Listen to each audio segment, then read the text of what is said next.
Hvad er bæredygtighed? Og hvad betyder bæredygtighed, når vi taler om mad? Hvor kommer din mad fra, og hvordan laver du din yndlingsret, hvis du skal følge kostrådene? Alt det her skal vi undersøge, så tag madpakken under armen og lad os sammen få den fyldt op på den mest bæredygtige måde. I dag vil vi give jer en introduktion til, hvad bæredygtighed egentlig betyder. Så lad os se og komme i gang.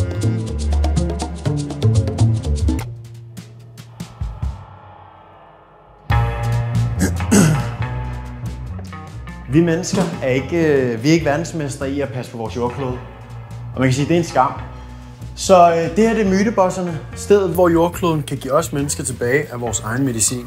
Bag mig der sidder ekspert Jonathan her.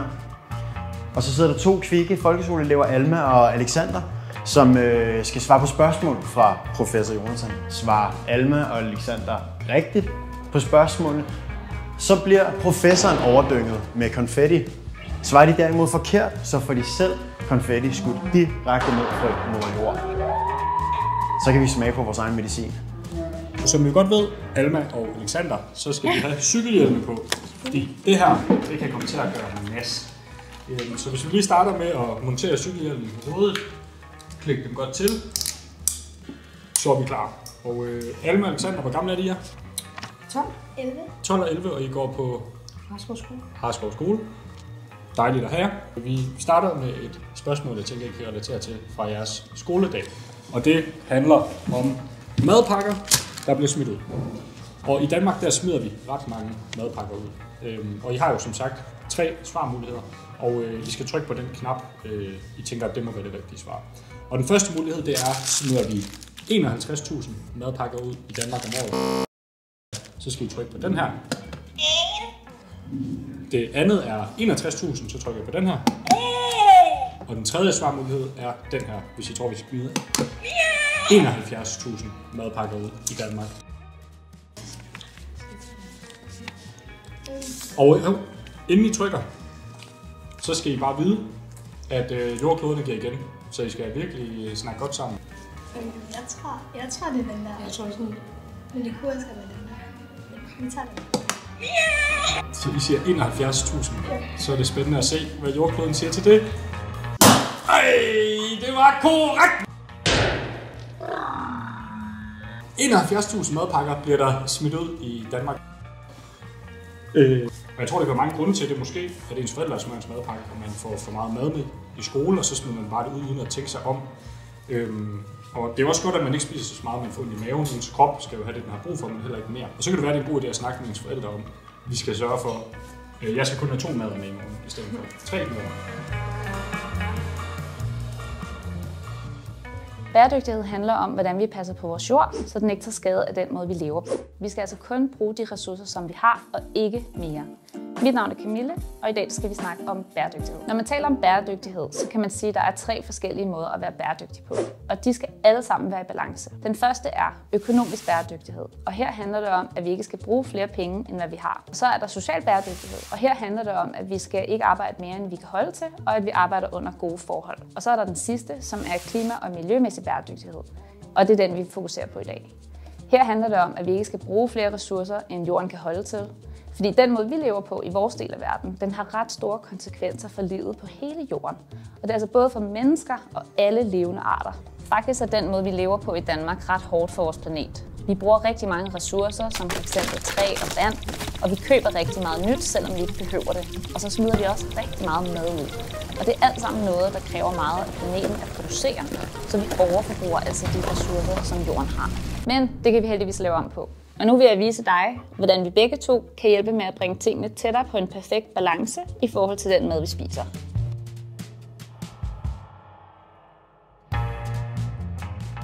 Har I hørt om World Overshoot Day? Nej. Nej, det har jeg ikke hørt om. Okay. Man skal også være ret klog. Jeg er ret klog for at vide noget om, hvad det er. Og hvis I forestiller jer på jorden, så kan den gro et vis antal træer om året, og den har en bestemt plads, hvor den kan få nogle marker. Så den har ligesom en bestemt mængde ting, den kan producere i jorden. Og hvis vi spiser mere, end den kan producere, ligesom hvis man er i biografen og spiser alle sine popcorn i det første minut af filmen, så har man ikke til resten af filmen.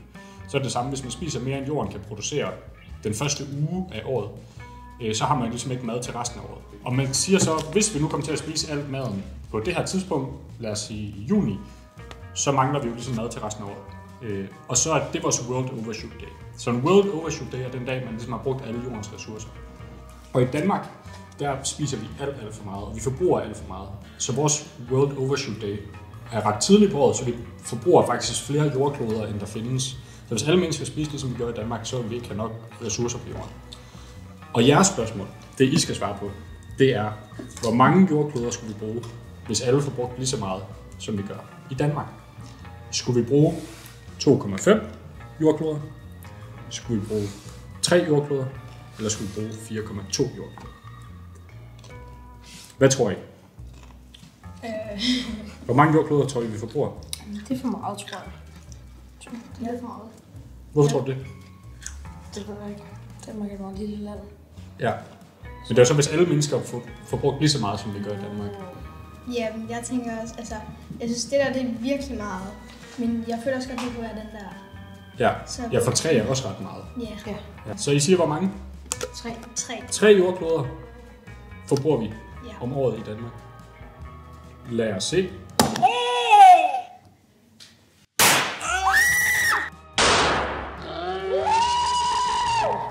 Det var sapsus med forkert. Det var helt forkert. Jeg fik det i min tunge. Nej. Må jeg se, at den er helt orange. Den er helt orange. Ja. Prøv at ryste hovedet. Ja. Så flagre det er. Men det er forkert. 3, det er faktisk 4,2 jordkloder, vi forbruger om året. Og det er ret meget. Og det betyder, at den her Overshoot Day, den er allerede den 28. marts i Danmark. Så faktisk allerede den 28. marts, der må vi ikke forbruge mere i Danmark resten af året, hvis vi skulle holde os inden for vores Overshoot Day. Så vi bruger lidt for mange jordkloder her i Danmark. Okay, så hvis vi dykker lidt mere ned i klima- og miljømæssig bæredygtighed, så handler det om 3 ting.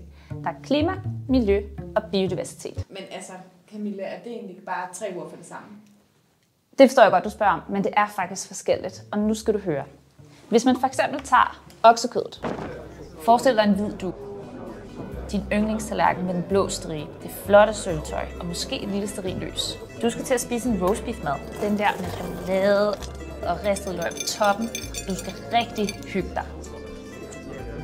Men oksekød er enormt hårdt ved planeten i de store mængder, som vi producerer. Når det kommer til klimaet, så udleder koen her store mængder af metan. Og det er en drivhusgas, og det gør den, når den går rundt og fiser og bøvser ude på marken. Og du kender nok CO2, men metan er faktisk 28 gange dårligere for klimaet. Og det er det, der er med til at opvarme vores planet. Kigger vi på miljødelen, så handler det om alt den foder, som køerne spiser, og som ender som prutter og bøvser i sidste ende. Det kræver rigtig store arealer at have køer og at dyrke mad til så store dyr. Prøv at tænke på, hvor meget du kunne spise, hvis du havde 4 maver. På de her store arealer bliver der ofte brugt kemikalier, så fodret ikke bliver dårligt af insekter eller bakterier. Men de her kemikalier de kan altså ende i vandet dybt under jorden, hvor vandet i vandhanen og bruseren kommer fra.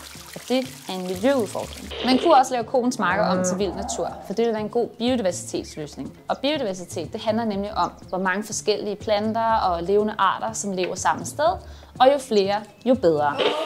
Okay, altså så klima det handler om kloden og vejret på den. Miljø det handler om, hvordan vi mennesker vi behandler naturen, og biodiversitet det handler om antal forskellige dyr og planter. Er det rigtigt forstået? Lige præcis. For vi skal skabe mere plads til naturen for at sikre en god biodiversitet. Og så skal vi altså også tænke rigtig meget over, hvad vi bruger vores marker til. Faktisk så bruger fødevareproduktionen halvdelen af jordens areal, og det kan bruges bedre. Hvis vi for eksempel dyrker flere bælgfrugter, som kan spises af mennesker, og som kræver mindre plads. Og det vil også være meget bedre for miljøet, fordi vi spiser slet ikke så meget som en ko. Og så skal vi også prøve at undgå at udlede for mange drivhusgasser, fordi det gør, at vejret bliver voldsomt og får temperaturen på jorden til at stige. Okay, men så forstår jeg det. Fedt! Så lad os gå videre.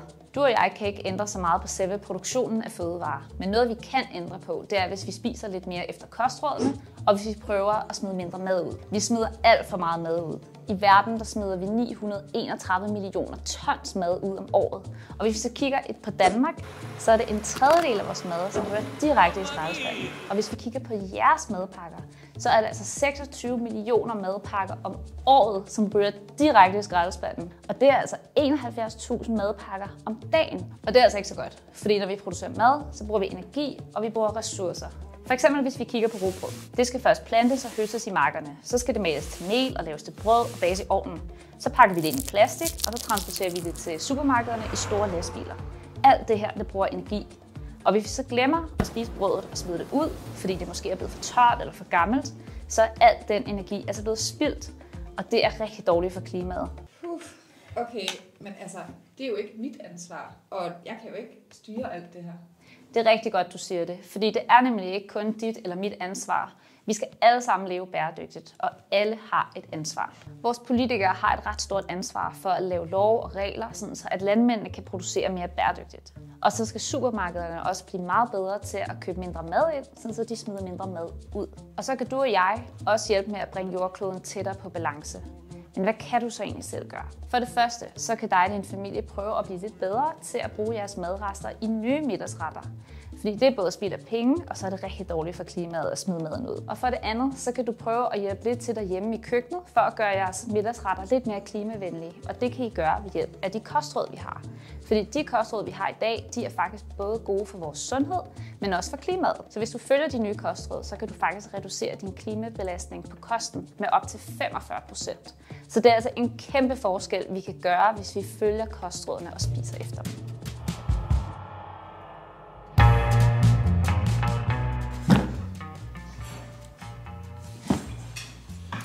Okay, Alexander og Alma.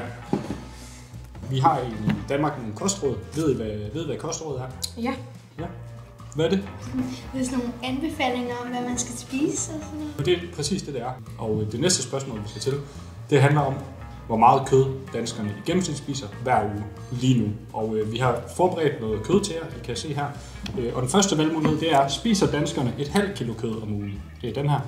Spiser vi 1 kilo kød om ugen? Eller spiser danskerne 1,5 kilo kød om ugen? Hvad tror I? Jeg tror sådan lidt den der, fordi du sagde sådan lidt meget, og det er ikke så meget mere alligevel. Ja. Hjemme hos os spiser vi virkelig meget pastakødsovs. Ja. Så jeg tror godt, det kunne være den der. Ja. En af de to Ja. Hvor meget kød spiser I hjemme med jer, Alexander? I hvert fald ikke så meget.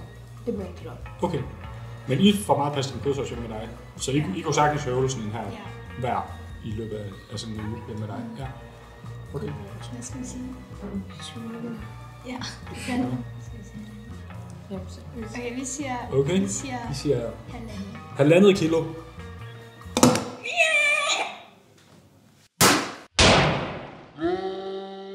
Det var heldigvis for mig og for vores klima forkert. Men vi spiser rigtig, rigtig meget kød i Danmark.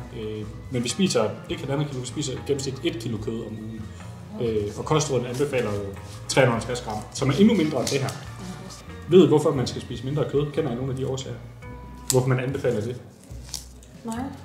Er det ikke et eller andet med køer, de prutter?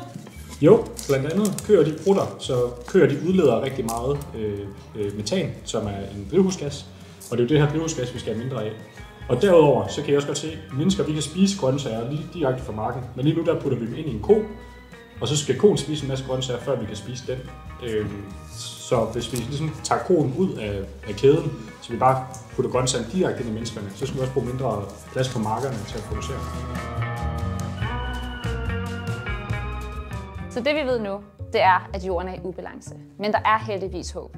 Når det handler om vores mad, så kan vi gøre en kæmpe forskel, hvis vi tænker lidt mere på bæredygtighed. Tak for at se med, og husk at se episode 2, hvor vi ser på, hvordan vores mad bliver produceret, og episode 3, hvor vi går i køkkenet og viser jer klimavenlige retter.